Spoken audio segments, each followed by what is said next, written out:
ദേശീയപാത നിർമ്മാണത്തിന് അഷ്ടമുടി കായലിൽ നിന്നുള്ള മണ്ണ്. ദേശീയപാത നിർമ്മാണത്തിന് ആവശ്യമായ മണ്ണിന് ദൗർലഭ്യം നേരിട്ടതോടെയാണ് കായലിലെ മണ്ണ് നിർമ്മാണത്തിനായി ഉപയോഗിക്കുന്നത്. കായലിന്റെ ആഴം കൂട്ടുന്നതിനുൾപ്പെടെ ഇത് സഹായകമാകുമെന്ന് ചൂണ്ടിക്കാണിക്കപ്പെടുന്നു.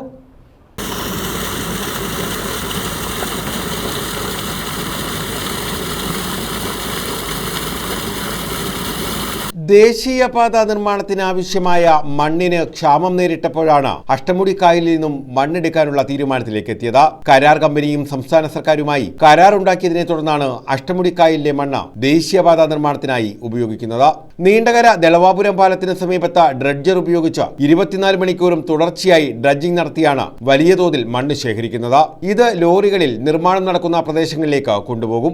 ഡ്രഡ്ജ് ചെയ്യുന്നതോടെ കായലിന്റെ ആഴം കൂട്ടാനും ബോട്ടുകളുടെ സഞ്ചാരം സുഗമമാക്കുന്നതിനും സഹായകമാകും. കായലിൽ അടിഞ്ഞുകൂടുന്ന മണ്ണ് നീക്കം ചെയ്യുന്നതിനും ഇത് പ്രയോജനപ്രദമാണെന്നാണ് വിലയിരുത്തൽ. ദേശീയപാതയുടെ കരാറെടുത്തിരിക്കുന്ന കമ്പനിക്ക് സ്വന്തം ചെലവിൽ എല്ലാ കാര്യങ്ങളും ചെയ്യുന്നതൊഴിച്ചാൽ സർക്കാരിന് പ്രത്യേകമായി പണം നൽകേണ്ട ആവശ്യവും ഇവിടെ ഉണ്ടാകുന്നില്ല. News bureau, Chavara.